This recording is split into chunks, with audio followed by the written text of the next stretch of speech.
intrinsic learning is the best remembered. Let me use this example. We're going to see how loved you were. How did you learn do you know how to ride a bike? Yep. Okay.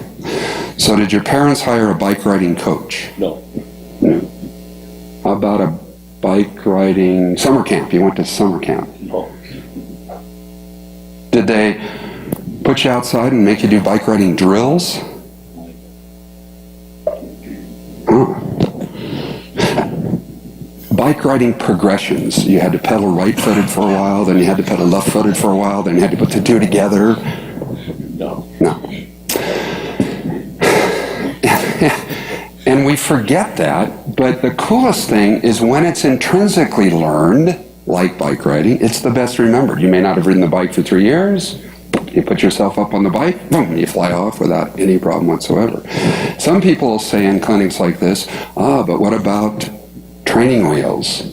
So we asked some Germans to do a study on those training wheels, and we found that training wheels slow the learning down of the bike rider. And of course, most of the people that ride bikes in the world don't have training wheels, just countries with lawyers and hyper-protected parents and things like that.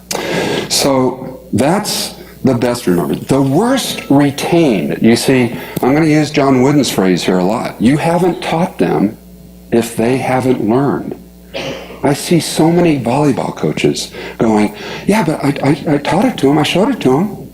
Yeah, but if they don't know it, if they haven't learned it, then you haven't taught it yet. You have to come up with a different way to teach whatever it is. So it's about retention, and retention is the best when you figure it out yourself. That can take a while.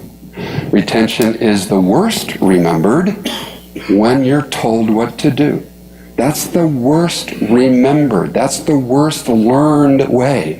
When a coach says, shoot it this way, or in my sport, put your right foot forward. That's the worst learned. Yet, I did it a lot as a young coach. I told him what to do because I'm the coach. And in the middle of that, or to the good side even, is guided discovery, Socratic coaching, questioning. It takes longer, but we must, as teachers, to get kids that don't look to the bench, we've got to get kids that are guided to figure out the answer themselves. Even though that takes longer, because it does. I can just say, hey, do this with your blade, or, blah. And instead I'm saying, do this, and guiding them to the answer.